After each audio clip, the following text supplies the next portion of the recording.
ये सनातनी लोग हैं, पानी तो क्या कड़कती बिजलियों के बीच भी पंडालों के अंदर बैठना जानते हैं, गीले में बैठे हुए हैं, फिर भी बैठे हुए हैं। यही तो धर्म है, अनुकूल हो सब कुछ, बढ़िया सब व्यवस्था अच्छी चल रही हो और लोग कथा सुनने आ जाए। कौन बड़ी बात है उसमें?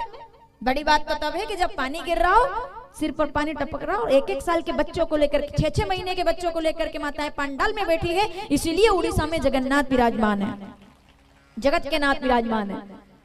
विश्वास बड़ी चीज है भाई।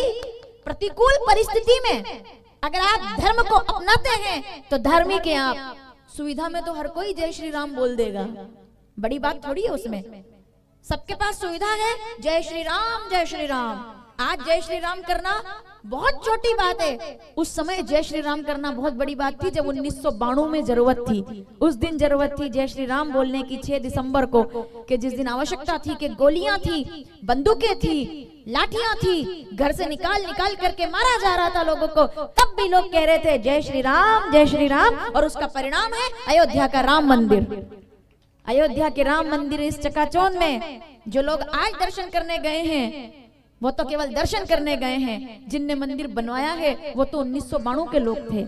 जो देख रहे हैं ऊपर से कहीं कोठारी के लाल की तरफ, कैसे कैसे कितने ही लड़के, ऐसे कितने ही नौजवान, युवा, बेटे बेटियां, सब लाखों लोग गए थे और हजारों की संख्या में लोग मारे गए थे अयोध्या के अंदर, कि परिंदा भी पर नहीं मार सकता। तब हिंदुओं की टोली, सनातनियों की टोली गई थी और लोगों को उनकी औकात बताई थी कि सनातन का क्या ताकत है और सनातन के आगे तुम्हारा मूल्य क्या है। ये बात है। प्रतिकूल परिस्थिति में जो नाम भगवान का ना छोड़े वही भक्त कहलाता है, वही मनुष्य कहलाता है। कि हर बार परिस्थिति आपके साथ नहीं होगी, हर बार जो परिस्थितियों के अनुसार चले उसे इंसान नहीं कहते। जो परिस्थितियों से हार जाए उसे इंसान नहीं कहते। जो परिस्थितियों से डर जाए उसे इंसान नहीं कहते। जो परिस्थितियों को अपने अनुसार बनाए उसको इंसान कहते हैं, वो मनुष्य कहलाता है। कि आप प्रतिकूल परिस्थिति में बनो ना, आप प्रतिकूल परिस्थिति के अंदर आनंद लो ना। घर के अंदर भोजन बनाते हो, रोज बनाते हो, काय पे बनाते हो बताओ, किस पे बनाते हो भोजन, किस पे बनाते हो? फिर मैं कथा शुरू करूंगी। गैस पे बनाते हो सब, है ना, गैस चूल्हा सब व्यवस्थित रहता है। कभी जंगल में भोजन बनाए हो पिकनिक पार्टी करने के लिए? बनाए होंगे ना। इतना क्या कंफ्यूजन वाली बात है, छोटी सी बात है, बताओ। हाँ बनाए, जंगल में भोजन किया कभी बना के? ठीक है। जब रसोई घर के अंदर भोजन बनाते हो, गैस अपनी जगह पर होता है, मसाले अपनी जगह पर होते हैं, चावल अपनी जगह पर होता है, आटा अपनी जगह पर होता है, आप लेते हो, निकालते हो, बनाते हो, खा लेते हो। लेकिन जब जंगल में पिकनिक करने जाते हो तो छोटी छोटी पुड़िया में सामान बांध कर ले जाते हो, है ना। गैस नहीं होता, स्टोव नहीं होता, लकड़ियां इकट्ठी करते हो, चूल्हा बनाते हो और भोजन बनाते हो। अब मुझे ईमानदारी से बताओ, ज्यादा स्वाद कौन से भोजन में आता है? घर वाले में? बताओ, घर वाले में आता है ना? नहीं, जंगल वाले में नमक कम होगा तब भी रुचि से खाओगे, क्योंकि आपने मेहनत करके बनाया है, आपने व्यवस्थाएं की है, आपके द्वारा प्रबंध किए गए हैं और उसको आप खाते हो। चावल कच्चे रह जाते हैं फिर भी आप खाते हो और प्रेम से कहते हो कि क्या बात है, अच्छा लगा, बड़ा अच्छा लगा। क्यों? क्योंकि आपने प्रयास किया है, आपने लकड़ियां तोड़ी है, आप सामान लेकर गए हो, आपने पसीना बहाया है। आपकी हिम्मत ही नहीं है कि आप ये बोल दो कि मजा नहीं आया, आनंद आ गया। क्यों आ गया? क्योंकि जहाँ परिस्थितियां प्रतिकूल होती है फूल वहीं खिलते हैं, फसल वहीं पैदा होती है। गर तू मर्त बाचा है, वो बड़ी अच्छी बात है कि अगर कोई मनुष्य प्रयास करे, मिटा दे अपनी हस्ती को, गर तू मर्त बाचा है, कि दाना खाक में मिलकर गुले गुलजार होता है। जो दबता है वही बनता है। एक बीज को सर, एक बीज को सोने की डिब्बी में बंद कर दो, सब सुविधा दे दो, उसको एसी में रख दो, कमरे में रख दो, कांच की बोतल में बंद कर दो उसको, बीज को, और एसी में रख करके उसको भूल जाओ, क्या होगा? उसका सड़ जाएगा, खराब हो जाएगा। उसी बीज को मिट्टी के अंदर फेंक दो, ना एसी, ना कूलर, ना पंखा, ना सोने की डिब्बी, ना कांच की बोतल, फेंक दो मिट्टी के अंदर, वो सृजन का बीज बन करके पेड़ बन जाएगा। क्योंकि उसने प्रतिकूलताएं देखी है। आने वाली पीढ़ी को प्रतिकूलताओं की जरूरत है, संघर्ष की जरूरत है। ये जो सीधे सीधे मिल रहा है ना, इसी के चक्कर में सब बवाल हो रहा है।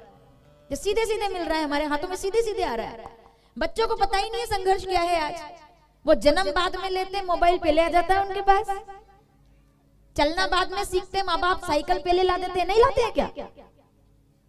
हमारे बच्चा मोटरसाइकिल पर घूमता है, छोटे से बच्चे को तुरंत, क्योंकि हम प्यार करते हैं उसको, हम लाड़ करते हैं उसको, हम उसके जन्म से पहले उसकी व्यवस्थाएं बना देते हैं आज कि ये इसके लिए एक दुकान, इसके लिए एक मकान, इसके लिए हम सब कर देते हैं।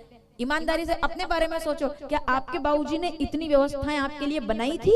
नहीं बनाई थी। उसके बावजूद भी आप आज अच्छे मुकाम पर हो, क्योंकि आपके बाबूजी ने व्यवस्थाएं नहीं बनाई, आपको साधनाओं में उतारा कि संघर्ष करो, तुम्हें फल मिलेगा, आज नहीं तो कल मिलेगा। इसलिए पहले के लोग संघर्ष करते थे। पहले के लोग, आज भी पैसा जेब में होता है तब भी साधारण कुर्ता पजामा पहन करके बाजार में निकलते हैं, धोती कुर्ता पहनकर बाजार में निकलते हैं। एक कुर्ते को 2-2 साल चला लेते हैं वो, और आपका 25 साल का लड़का एक टी शर्ट 3 महीने के अंदर पुरानी करके फेंक देता है, दूसरी बार पहनता नहीं उसको वो, कि नहीं पुरानी हो गई है। क्यों? क्योंकि संघर्ष नहीं है, उसको पता ही नहीं है कैसे कमाया जाएगा, क्योंकि वो तो अभी हवा में। उसके पास 20 साल की उम्र में 80,000 की मोटरसाइकिल है, काहे का मेहनत करे वो। उसके पास 18 साल की उम्र में 20,000 का मोबाइल है, काहे की मेहनत करे वो। हमने हमारी जनरेशन में देखा ही नहीं था ये सब, जो आज के बच्चे। मैं गलत बोल रही हूँ क्या? ये बात इसलिए शुरू कर रही हूँ क्योंकि आज राम जी का वनवास होगा, और मैं अयोध्या के राजकुमार राम जी की कथा आपको आज नहीं सुना रही। आज मैं वनवासी श्री राम की कथा आपको सुनाने जा रही हूँ कि जिन्होंने वनवास लिया और कांटों पर चल करके, क्या जरूरत थी, मना कर देते कि नहीं जाऊंगा वन में, इनकार कर देते, क्या हो जाता? बात घर में थी, घर की घर में खत्म हो जाती, कमरे से बाहर भी नहीं आती बात, अगर राम जी चाहते तो। ठीक है, अगर राम जी चाहते वही बात खत्म हो जाती। किसी को पता है महल में क्या चल रहा है, किसको पता है क्या? बाहर तो दीपक लग रहे थे। अब बताइए, क्या ऐसा हो सकता था? बिल्कुल हो सकता था। राम जी चाहते तो सब हो सकता था, क्योंकि हो ये वही जो राम रचे। ये सब भी राम ने, ये सब भगवान ने रचा हुआ है। ये जो पानी गिर रहा है ना, ये भी उसकी मर्जी से हो रहा है। ये जो मौसम बदला है ना, ये भी उसकी मर्जी से बदला है। ये जो आप मेरे बोलने पर ऐसे गर्दन हिला रहे हो ना, ये भी उसकी मर्जी से ही गर्दन हिला रहे हो। ये जो पलक झपका रहे हो, ये जो बैठ रहे हो, ये सुन रहे हो, मुस्कुरा रहे हो, ये सब उसकी मर्जी से हो रहा है।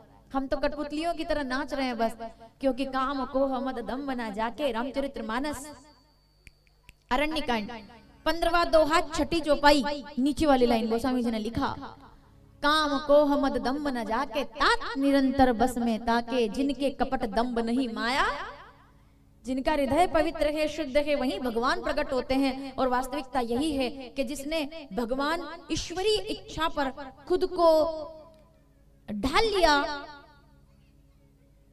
जिसने ईश्वरीय इच्छा पर स्वयं को ढाल लिया, वही जगत में सौभाग्यशाली होता है। तो आइए श्री राम कथा का 5वां दिवस प्रारंभ करते हैं। छोटी सी वंदना गा लेते हैं, क्योंकि फिर मैं भूल जाऊंगी वंदना, क्योंकि होना था वंदना तो प्रारंभ करनी थी हमको, लेकिन आपके जैसे लोग अच्छे जब कथा सुनने आते हैं तो समय ऐसे ही निकल जाता है। आइए प्रणाम करते हैं जल्दी से, और श्री राघवेंद्र सरकार के चरणों में वंदन करके, पीछे जो अगरबत्तियां लगी हुई है, जो भैया वहां पर बैठे, मेरा निवेदन है पूरी तरह अगरबत्ती खत्म कर देना वहां से, क्योंकि ये थोड़ा सा धुआं हमें गड़बड़ कर देता है। तो अगरबत्ती जो लग रही है ना, कोई भी एक व्यक्ति वहां जाकर के वो धुआं उधर से खत्म करके बाहर पांडाल के पूरे बाहर ही कर देना उसको, तो वो यहाँ तक नहीं आएगा। आइए श्री राम जी को प्रणाम करें। जय श्री राम, जय जय श्री राम, श्री राम जय राम। कौन है आपका और हमारा आधार? हो सकता था कि ये पांडाल आज खचाखच भरा रहता तो भी हमको आनंद आता, लेकिन इस मौसम में ये पांडाल इतना भरा हुआ है, हमको परमानंद आ रहा है, क्योंकि ऐसे समय में जो आपके साथ है वो ज्यादा महत्वपूर्ण है। भीड़ नहीं चाहिए हमको, श्रोता चाहिए, श्रोता। भीड़ चाहिए होती तो यहाँ और भी बहुत चीजें होती। भीड़ इकट्ठी करने के लिए आजकल ज्यादा कुछ नहीं करना पड़ता, 2-4 झांकियां बुलाओ और थोड़ा बहुत तमाशा दिखाओ, भीड़ आ जाती है। लेकिन कथा के लिए जो श्रोता आते हैं ना, वो खराब मौसम में भी सामने आकर बैठते हैं, और वही श्रोता पांडाल में बैठने के अधिकारी हैं, जो हर परिस्थिति में कथा सुनना जानते हैं। आइए राम जी को प्रणाम करें। श्री राम जय राम।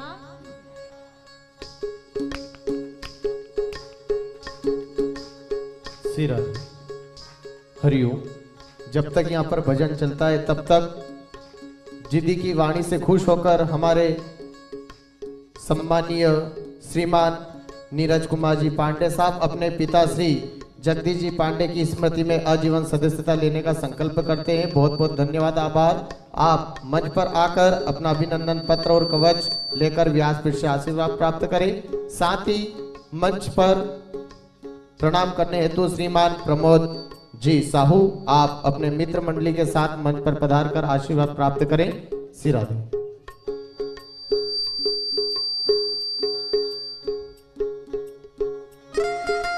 श्री राम जय राम सब गाएंगे भाव से। कौन है आपका और मेरा आधार, हम सबका आधार।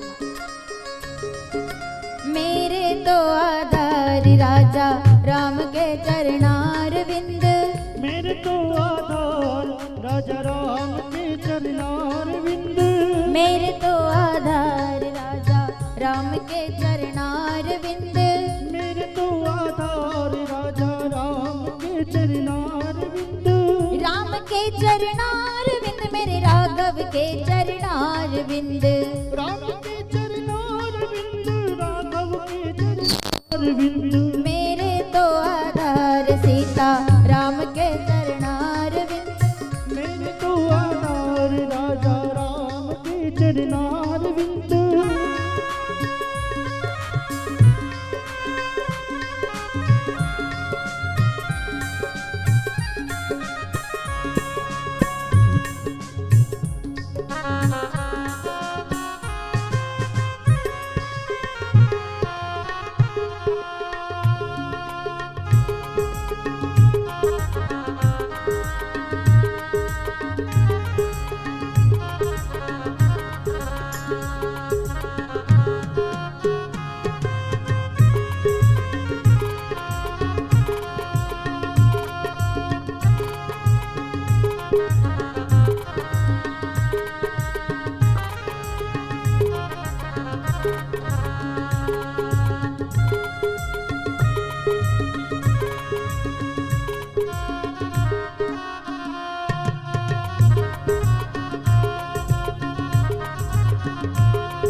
हरि बोल। श्री राम जय राम।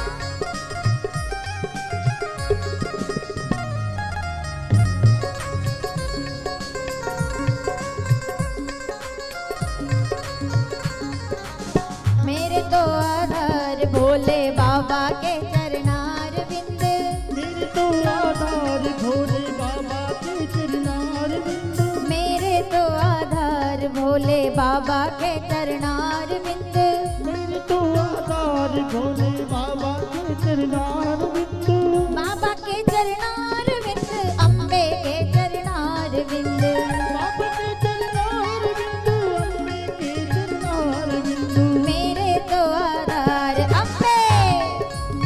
सब गाएंगे भाव से। मेरे तो आधार अम्बे मैया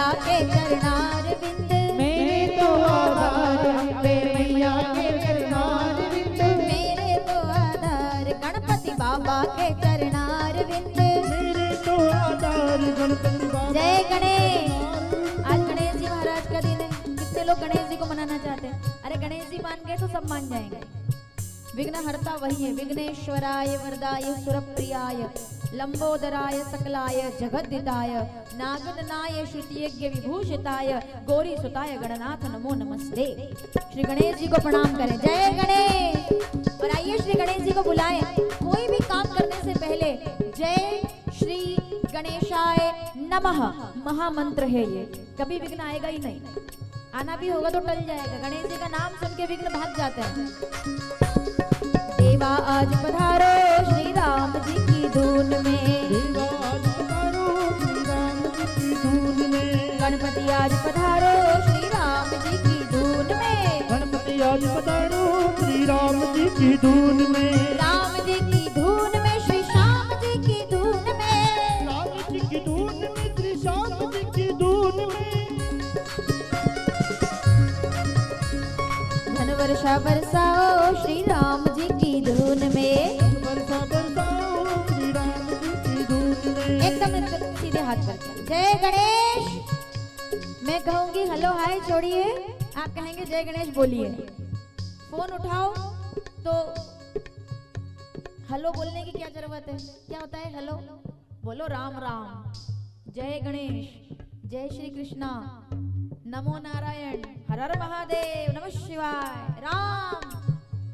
ऐसे बोल के आपने अगर ऐसे फोन उठा लिया, सामने वाला आधे तो यही समझ जाएगा कि ये तो भाई भगत है।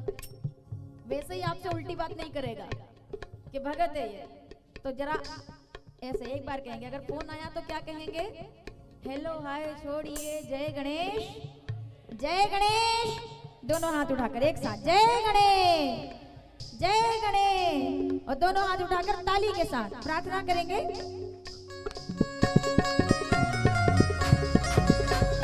देवा आज पधारो श्री राम जी की धून में। देवा आज पधारो श्री राम जी की धून में। गणपति आज पधारो श्री राम जी की धून में। गणपति आज पधारो श्री राम जी की धून में। गणपति आज पधारो देवा पवन वेग से आओ। गणपति आज पधारो देवा पवन वेग से आओ। गणपति आज पधारो देवा पवन वेग से आओ। गणपति आज पधारो देवा पवन वेग से आओ। रिद्धि सिद्धि संग लाओ श्री राम जी की धून में। रिद्धि सिद्धि संग लाओ श्री राम जी की धून में। अम्मा आज पधारो श्री राम जी की धून में। अम्मा आज पधारो श्री राम जी की धून में। आओ जी गजानन आओ। आओ जी गजानन आओ। आओ जी गजानन आओ। आओ जी गजानन आओ। आओ जी गजानन आओ।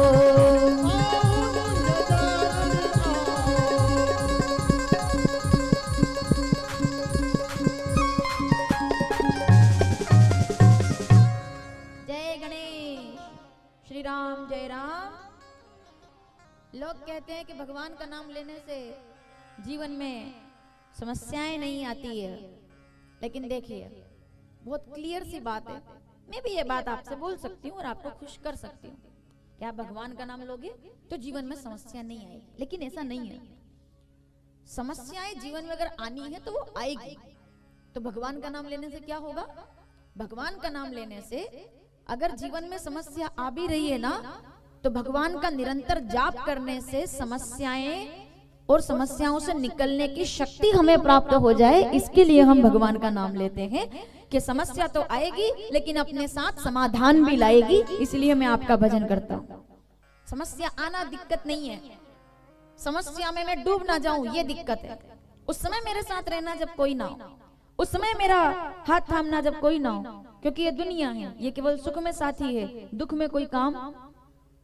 और मैं ये नहीं कहूंगी कोई काम नहीं आता, जो काम आ जाए। आपकी इनकम देख करके अगर कोई आपसे मित्रता करे तो ऐसे लोगों से दूर रहना भाई। आपको अगर लॉटरी लग जाए, आपका अगर अच्छा मकान बन जाए, आपको अगर अच्छा बिजनेस मिल जाए, आप अचानक से कोई पद पा जाओ और तब अगर कोई आपका हाथ जोड़े ना, तो उसका सम्मान करना लेकिन दूरी बनाए रखना, क्योंकि वो उससे बड़ा अवसरवादी और कोई नहीं है। जिस दिन आपके पास ये नहीं रहेगा उस दिन सबसे पहले वही आपका साथ छोड़कर भाग जाएगा। ये दुनिया की रीति है।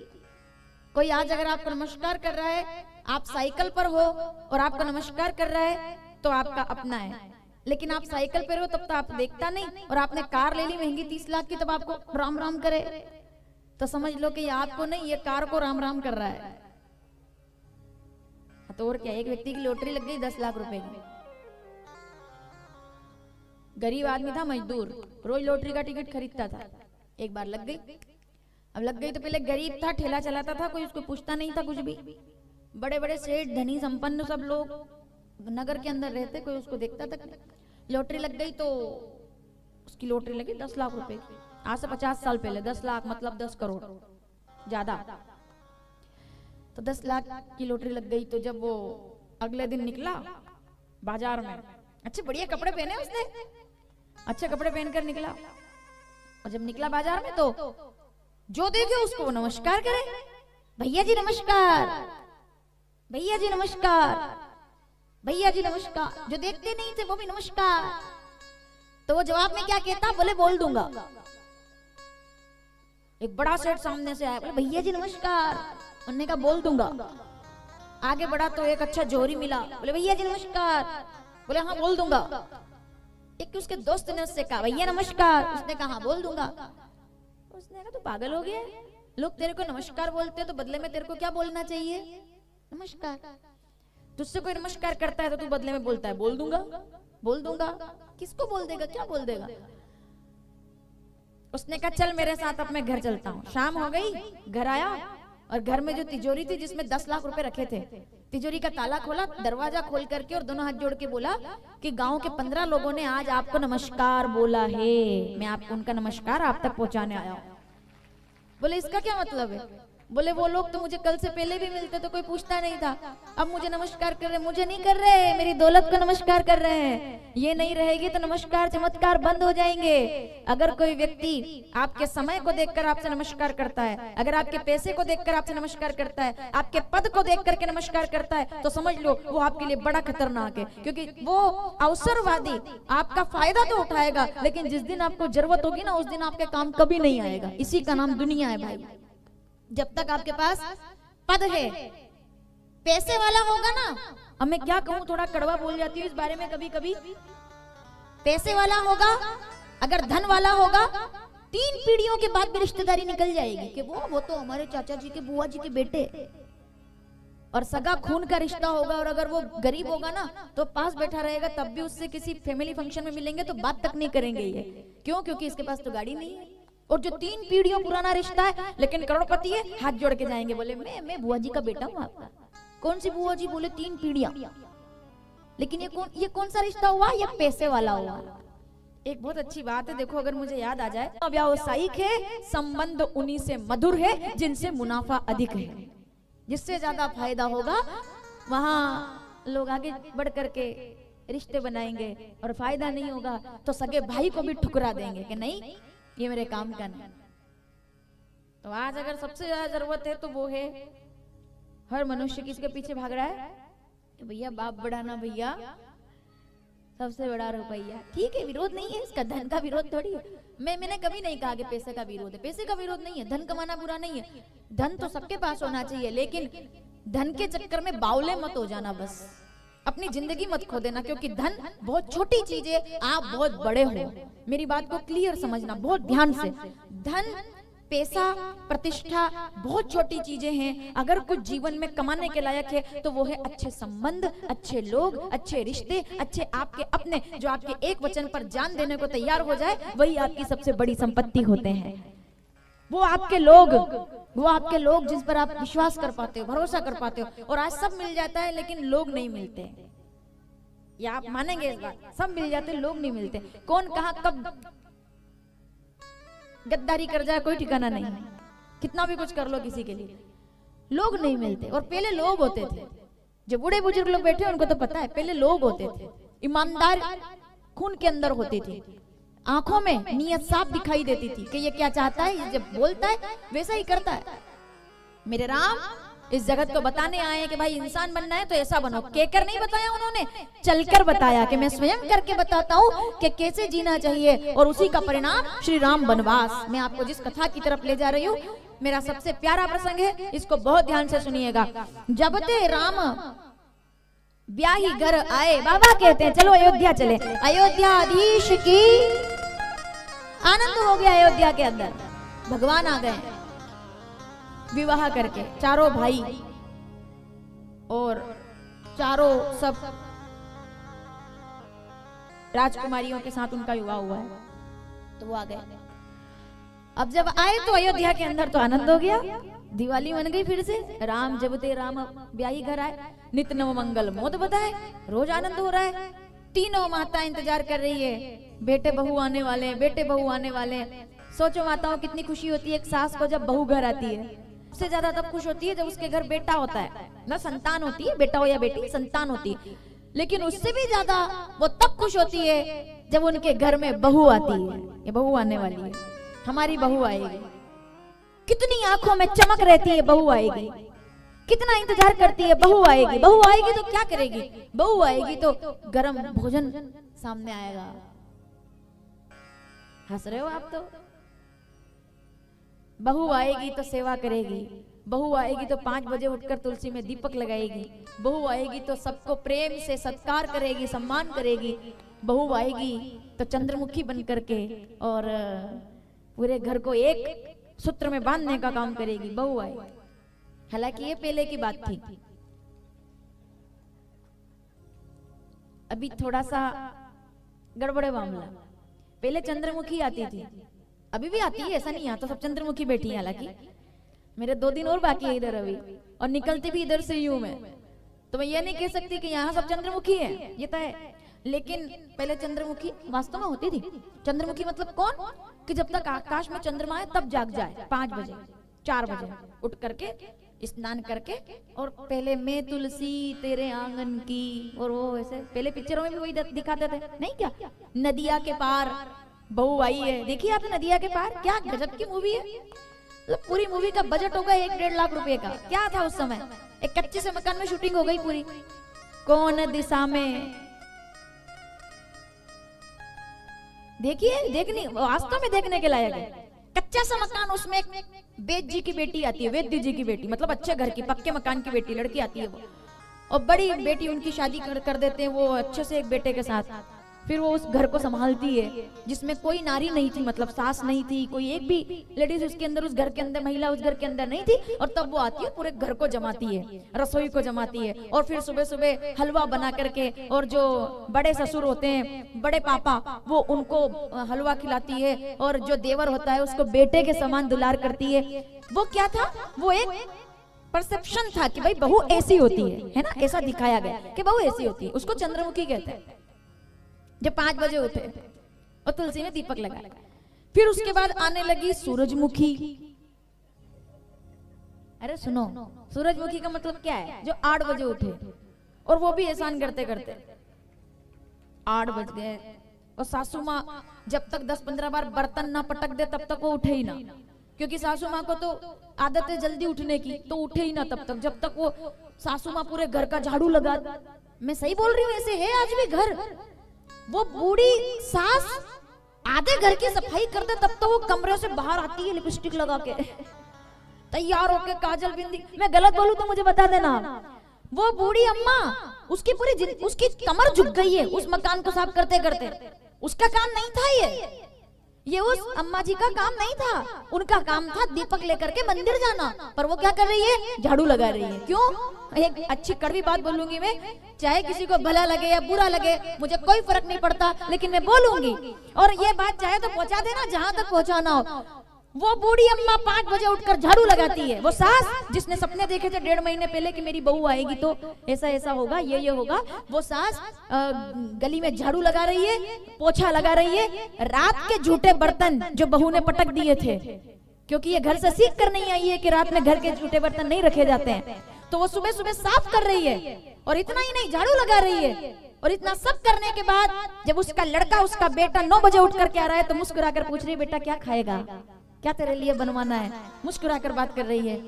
जब उस सास से किसी ने पूछा क्यों कर रही हो ऐसा, किस बात का तुम्हें डर है, किस बात के डर से तुम कुछ बोलती नहीं, क्यों तुम अपनी बहू से कहती नहीं कि तुम्हें ये नहीं करना चाहिए, तुम्हें जल्दी उठना चाहिए, तुम्हें काम करना चाहिए घर का, तुम्हें अपने घर को संभालना चाहिए, अगर चाबी लेकर के तिजोरी संभाल सकती हो तो झाड़ू लगा करके तुम्हें मकान भी संवारना चाहिए, ये भी एक बहू का कर्तव्य है, क्यों नहीं कहती ये बात। तब वो सास क्या कहती है, जवाब सुनिएगा और जवाब अच्छा लग जाए तो समर्थन करना। तब वो सास कहती है कि मैं कुछ नहीं बोल रही, उसका कारण है क्योंकि अगर मैं कुछ बोलूंगी तो मेरे बेटे का घर बिगड़ जाएगा। 90% माएं केवल इसलिए चुप रहती हैं कि अगर मैं बोलूंगी तो मेरे लड़के का घर बिगड़ जाएगा, चलो जाने दो, आग लगने दो, लड़का तो सुखी है ना, मैं झाड़ू लगा लूंगी। इस चक्कर में कितनी सासू माएं अपनी जिंदगी निकाल रही है, कितनी बड़े बड़े शहरों की, क्या गाँव में चले जाओ आप, पहले था जमाना वो जब माँ बाप भगवान माने जाते थे और घर को तीरथ बनाया जाता था, क्योंकि सास वैसी होती थी, बहू वैसी होती थी, परिवार वैसा होता था। क्या बात कर रहे हो आप, आज नैतिकता के मूल्य खत्म हो गए हैं और नैतिकता के मूल्य ऐसे हो गए कि सास काम करती रहती है। और मैं विरोध में नहीं हूँ बहुओं के, देखो, लेकिन मुझे तकलीफ होती है ना, देखती हूँ मैं आंखों से तो तकलीफ होती है मुझे। वो सास कुछ नहीं बोलती है, वो बूढ़ी हो चुकी है। अब आपने पक्की रसोई में आप गैस पे भोजन बना रहे हो, उसने चूल्हा जलाया है जिंदगी भर, और ये गैस भी आपके लिए लगवाया है। ये फर्नीचर में जो आप भोजन बना रहे हो ना, ये जो आप अच्छे किचन में भोजन बना रहे हो, वो सास ने बनवाया है, जिसने अपनी पूरी जिंदगी चूल्हे पर लकड़ियां लगा करके और दाल चावल बनाए हैं। उसने आपके आने से पहले आपका कमरा तैयार करा दिया, मकान के अंदर टाइल्स लगवा दी, क्योंकि मेरे लड़के की शादी है।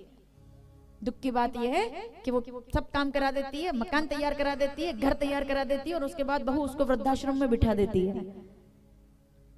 इससे बड़ा दुर्भाग्य क्या होगा। और इसलिए मुझे वृद्धाश्रम बनाना पड़ रहा है, शौक से नहीं बना रहे प्रेम भैया, मजबूरी है, दुखी है। बैठेंगे वो बुजुर्ग वहां शान से कुर्सी पर शिप्रा के तट पर, जब आश्रम संभालेंगे अपने हिसाब से रहेंगे, वो मेरा लक्ष्य है जीने का। अब मैं ऐसे घर का निर्माण करना चाहती हूँ उज्जैन में कि जिस घर के अंदर बूढ़े भी रहे, अनाथ बच्चे भी रहे, और वो महिलाएं भी रहे जिनको घर परिवार के अंदर बराबर का सम्मान नहीं मिलता, उनको केवल नौकरानी की तरह ट्रीट किया जाता है। हर किसी को सम्मान मिले। मैं अकेले से कुछ नहीं होगा कि मैं बना दूंगी तो सब सुखी हो जाएंगे, लेकिन हर स्तर पर सबको ऐसा ऐसा काम करना चाहिए। मैं तो बहुओं से कहूंगी, ये इलाज थोड़ी है कि मैं वृद्धाश्रम बना दूं और बुजुर्ग सुखी हो जाएंगे, ये इलाज नहीं है। इलाज क्या है, हमें चंद्रमुखी बनना पड़ेगा, हमें समझना पड़ेगा इस बात को कि छोटी मोटी बातों को इग्नोर करो, छोटी मोटी बातों को एडजस्ट करो, जनरेशन गैप को खत्म करो, और जो थोड़ा बहुत मतभेद है उसको समाप्त करो और अपने घर को अयोध्या बनाओ, तो आपका परिवार अयोध्या हो जाएगा। एक दूसरे के प्रति सम्मान करो भाई, जिंदगी इतनी लंबी नहीं है जो नफरतों में निकाल दें हम, कि देवरानी जेठानी से बात नहीं कर रही है, जेठानी देवरानी की तरफ नहीं देख रही है, इतना बड़ा मुंह बनाकर बैठे हुए हैं। किसके लिए, पता नहीं कब आंखें खुलेगी खुली रह जाएगी, मत पड़ो चक्कर में। कितना जीना है, आपसे पहले के लोग कितना जी गए जो हम जी लेंगे। क्यों लड़ रहे हैं लोग, जमीन के टुकड़े के लिए लड़ रहे हैं, मकान के हिस्से के एक कमरे के लिए लड़ रहे हैं, कमरे के लिए, बताओ आप, है ना, किसके लिए लड़ रहे हैं, खेत के इतने से हिस्से के लिए लड़ रहे हैं, जमीन के टुकड़े के लिए लड़ रहे हैं। क्यों लड़ रहे हैं साहब, आखिर में तो जमीन का वो टुकड़ा भी नहीं काम आएगा कि छोटा सा तू कितने बड़े अरमान तेरे, मिट्टी का तू सोने के सब सामान तेरे। ये मिट्टी की काया जब मिट्टी में मिल जाएगी तो ना सोना काम आएगा ना चांदी काम आएगी। कितने भी ठाट बाट से जी लो, आखिर में तो वो एक लोटे में समा जाना है, बस इतने से। कितनी जमीन चाहिए, एक लोटा, बस उसमें समाना है ना, इसके आगे है कुछ। अरे एक अच्छा सा शेर है, मुझे देखो कभी कभी याद आता है कि एक दिन हम शहर से निकले तो दिल में कई अरमान थे, एक तरफ थी झोपड़ी एक तरफ शमशान थी। एक दिन हम शहर से निकले तो दिल में कई अरमान थे, एक तरफ थी झोपड़ी, महल बंगले। उसे देख करके मेरे मन ने कहा कि देखो एक दिन ऐसा मेरा भी होगा, है ना। मेरे मन ने कहा आत्मा से कि देख एक दिन ऐसा मेरा भी होगा, बंगला मेरा भी होगा, गाड़ी मेरी भी होगी, प्रॉपर्टी मेरी भी होगी। दूसरी तरफ शमशान थे, तो शमशान को देख करके जब वहां कोई चिता जल रही थी तो आत्मा ने मन को समझाया, बोले एक दिन ऐसा तेरा भी होगा, वो भी सत्य है और ये भी सत्य है। तो एक दिन हम शहर से निकले, दिल में कई अरमान थे, एक तरफ थी झोपड़ी एक तरफ शमशान थे। तभी पैरों तले एक हड्डी आई और उस हड्डी के ये बयान थे, ए चलने वाले जरा संभल कर चलना, क्योंकि हम भी कभी इंसान थे, हमें भी ये शरीर मिला था। हम भी गाते फिर रहे थे बड़े भाग्य मानस तन। रामचरितमानस उत्तरकांड 42वां दोहा चौथी चौपाई। बड़े भाग्य मानस तन, मत कर काया का अभिमान, काया गार से काची। एकदम कच्चा शरीर है, बिखर जाएगा, कुछ नहीं। सुना आपने भजन वो गाएंगे थोड़ा सा, मुझे भी ज्यादा आता नहीं है, 2 लाइनें गाएंगे बस। मत कर काया का अभिमान, सब छूट जाना है। श्रीमद् भगवद गीता 2 अध्याय 22-23वां श्लोक। वंशासि जीर्णानि यथा विहाय नवानि गणाति नरो पर्याणि तथा शयानि विहाय जनान्यानि संयाति नवानि देहि नैनम छिद्दन्ति शस्त्राणि नैनम दहति पावक। क्या गजब के श्लोक है ये, पढ़ो आप गीता। जिनके घर में गीता है 2 श्लोक जरूर पढ़ना जाकर के। एक श्लोक में ये कहा कि शरीर का कोई अस्तित्व नहीं है। आहा क्या बात है। एक कभी अगर केवल गीता पर मौका मिला बात करने का, क्या बात है। 2 श्लोक पढ़ो आप। एक श्लोक कहता है वंशासि जीर्णानि यथा विहाय नवानि गणाति नरो प्राणि, यानी कि शरीर का कोई अस्तित्व नहीं है, ये तो मिट जाएगा, खप जाएगा, गल जाएगा, जल जाएगा, कोई काम का नहीं। और दूसरे श्लोक में क्या कह दिया, शरीर तो मिट जाएगा लेकिन आत्मा अमर है, आत्मा कभी नहीं मिटेगी। इसको कोई क्लियर शब्द में गीता के 2 अध्याय के 22 और 23 श्लोक का अर्थ ये है कि शरीर को कोई बचा नहीं सकता और आत्मा को कोई मिटा नहीं सकता। इसलिए शरीर का श्रृंगार करने की बजाय आत्मा का श्रृंगार कीजिए। आत्मा भजन से ही आनंदित होती है, मगन होती है। इसीलिए रामचरितमानस कहती है भजन करो, कीर्तन करो, क्योंकि सदगुरु वेद वचन विश्वासा। रामचरितमानस उत्तरकांड 121वां दोहा 3री चौपाई। सदगुरु वेद वचन विश्वासा, संयम यह न विषय के आशा। भजन करने से आत्मा पोषित होती है। भोजन करते हैं तो शरीर को आहार मिलता है, भजन करते हैं तो आत्मा को आहार मिलता है, आत्मा तेजवान बनती है। आप रूपवान बनोगे, गारंटी है मेरी, रूपवान बनोगे आप, तेज आएगा चेहरे पर, आत्मा अगर चमक रही है। क्या गाया उन्होंने, मत कर काया का अभिमान, काया गार से काया। ताली के साथ। तड़क भड़क वाला भजन नहीं है, एकदम सीधा है। चलती चाकी देखकर दिया कबीरा रोए, चलती चाकी देखकर दिया कबीरा रोए। 2 पाटन के बीच में साबित बचाना कोई। सब दाने पिस गए, घट्टी चल रही है चक्की, कबीरदास जी रो दिए। चलती चाकी देखकर दिया कबीरा रोए। कबीरदास जी कहते हैं सब गेहूं पिस गए, सब आटा पिस गया, कोई बचा नहीं। तो चक्की को देखने के बाद कबीरदास जी मुस्कुरा फिर हंसने लगे। बोले पहले रो रहे थे, हंस क्यों रहे हो? बोले चाकी चले तो चलने दे, पिस पिस आटा होए। और वो जो घट्टी के बीच में होता है ना, ऐसे गुम गुम गुम गुम, अब आपकी भाषा में क्या कहते हो उसको समझ लो। तो उन्होंने कहा चक्की चले तो चलने दे, पिस पिस आटा होए, और लगे रहो मड़ले नीचे तो बाल न बाका होए। उसको जिसने पकड़ लिया वो गेहूं का कुछ नहीं बिगड़ता, क्योंकि वो आश्रय में है। हरि शरण और शरण वही आश्रय है।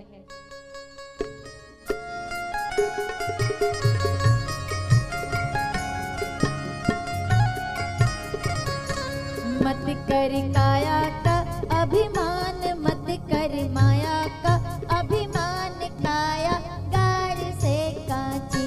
मत कर काया का अभिमान, माया का अभिमान, काया गार से काची, काया गार से काची। झोंका पवन का लग जाए, झटका हवा का लग जाए, काया खाक हो जासी। मत कर काया का अभिमान, मत कर माया का अभिमान, काया गार से काची। क्या होगा? झोंका हवा का लग जाए, झटका पवन का लग जाए, काया खाक हो जासी, काया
बार मेरे साथ गाइएगा, ठीक है। मत कर काया का अभिमान, मत कर माया का अभिमान, काया गार से काची काया। मत कर माया का अभिमान, मत कर काया का अभिमान, काया गार से काची, ओ काया गार से, काया गार से काची, काया गार से। झोंका पवन का लग जाए, कितनी देर लगेगी, एक झटका गई। जाना उसके बस में है, आना हमारे बस में नहीं है। राम जी जानते हैं आएगी कि नहीं आएगी। तो इसके लिए जरूरी है कि हम आज का सम्मान करें, प्रेम से रहें सबके साथ, यही जीवन का सार है। वापिस आ जाओ चंद्रमुखी पर। इंतजार कर रही है माता कौशल्या, मेरी बहू आएगी, जैसे कि हर सास इंतजार करती है और करना चाहिए। पर सास भी कैसी होनी चाहिए? अगर चलो दोनों बात, दोनों पक्ष रख देते हैं। हमारे सर तो जानते हैं दोनों पक्षों पर बात करना जरूरी है। दोनों पक्ष, जज साहब दोनों पक्ष देखते हैं। तुम्हारे वकील साहब को पता है कि दोनों पक्ष होंगे बराबर, तो इधर का भी सुना जाएगा, उधर का भी सुना जाएगा। एक देख कर जज कभी भी ऐसा नहीं कि भाई सेंटिमेंटल में आकर के उन्होंने कहा कि हाँ हाँ हाँ, नहीं, बराबर देखा जाता है। तो उन्होंने कहा बहू कैसी होनी चाहिए? कितनी माताएं चाहती है सीता जैसी बहू हो? बताओ, सभी चाहते हैं, है ना? सावधान, इधर देखो मेरी तरफ, सबका ध्यान इधर। जैसे अभी तक सुना है ना, वैसे सुनना तो आनंद आएगा, क्योंकि मुझे कथा में तभी आनंद आता है, वरना फिर समय निकलता है, हमें आनंद नहीं आता। आप नजर इधर उधर करते हो, सब गड़बड़ हो जाता है। मेरे को नहीं चाहिए लाखों की भीड़, मेरे को चाहिए 5 लोग सुनने वाले, ठीक है?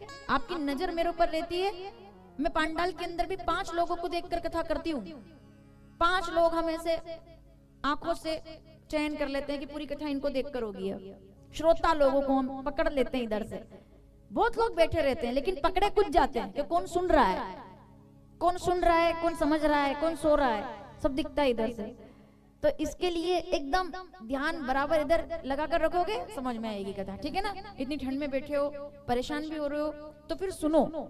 ये आपस में खुजर बुजुर तो आप अपन बात करते ही रहते हैं सब, वो बाद में, वो भोजन के समय करना। लेकिन फिलहाल भजन के समय आप केवल मेरी बात सुनेंगे, मतलब निवेदन है मेरा ऐसा।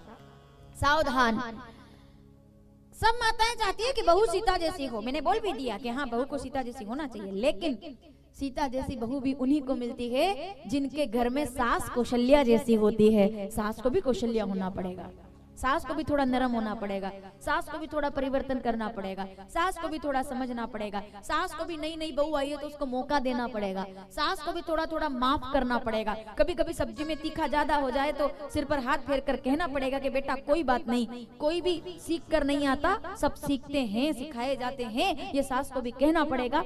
दोनों हाथ से ताली बजेगी, सब ठीक होगा। समझ गए आप? तो माता कौशल्या प्रतीक्षा कर रही है, चंद्रमुखी आए। अब एक घर में आए तो चंद्रमुखी, जो 5 बजे उठे, 8 बजे भी उठ जाए तो सूरजमुखी, एक उठती है 11 बजे। हाँ, तो फिर उसको क्या कहेंगे? तो एक तो सूरज, एक तो चंद्रमुखी हो गई, एक सूरजमुखी हो गई, और एक जब बिफर करके आया तो उसको कहते हैं ज्वालामुखी। फिर वो ज्वालामुखी बन के आती है। मैंने कहा नहीं, फैसला करो तुरंत, ये कमरा मेरा, ये कमरा मेरा, ये बर्तन मेरे, ये कपड़े मेरे, ये सामान मेरा, और 1 2 3 खत्म। इतनी बड़ी दीवार, उसको कहते हैं ज्वालामुखी। और अधिकतर आप देखोगे उनके अंदर पेशेंस नहीं होता, वो डायरेक्ट घर में आती, आते से ही सबसे पहले उन्होंने कहा चाबी किधर है, सबसे पहले चाबी किधर है। लेकिन घर ज्वालामुखियों से नहीं चलता, सूरजमुखियों से नहीं चलता, चंद्रमुखियों से चलता है। जब चंद्रमुखी बनकर आती, कौन है चंद्रमुखी? आइए, 4 बहुएं आई हैं। जनक जी के यहाँ से विदा होकर के बारात आई अयोध्या में। बड़ा गजब का प्रसंग है, ध्यान से सुनिएगा। राजा दशरथ सबको लेकर के आए। तीनों माताएं आरती की थाली लेकर खड़ी है, सजी हुई माताएं, सुंदर माताएं, कौशल्या, सुमित्रा और कैकेयी। तीनों आरती की थाली लेकर के और तैयार कि बहू आई है, ठीक है। राजा दशरथ आए, ढोल नगाड़े बज रहे, बहू आ गई, बहू आ गई। कौशल्या जी ने जैसे देखा राम आ गए, श्री राम ने जैसे प्रणाम किया माँ, और जैसे प्रणाम किया तो माता की आंखों से आंसू और हृदय में जैसे कि दूध छलक आया हो अपने बेटे को देखकर। इतना प्रेम करती थी वो। राम जी को देखा। इससे पहले कि वो कुछ कहती, राजा दशरथ बोल पड़े, सावधान रानियों, सावधान, ये मत समझना कि मैं जनकपुरी से अयोध्या के लिए 4 बहुएं लेकर आया हूं।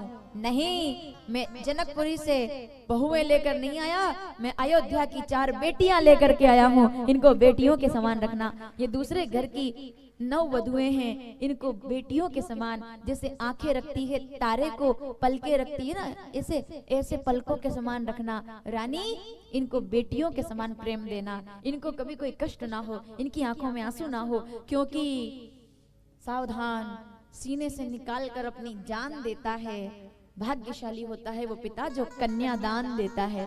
मैंने इनके पिता को रोते हुए देखा है, जिन्होंने इनको पाल पोस कर बड़ा किया है। इन पर कोई भार मत डालना, इनको दुख मत देना, क्योंकि इनके पिता ने इनको विदा करते हुए कहा था, बाबुल की दुआएं लेती जा। क्या मांगा एक पिता ने? एक पिता अपने 3 मकान बेच दे, दुकान बेच दे, खेत बेच दे, तब भी वो अपनी लड़की का भविष्य सुरक्षित नहीं कर सकते।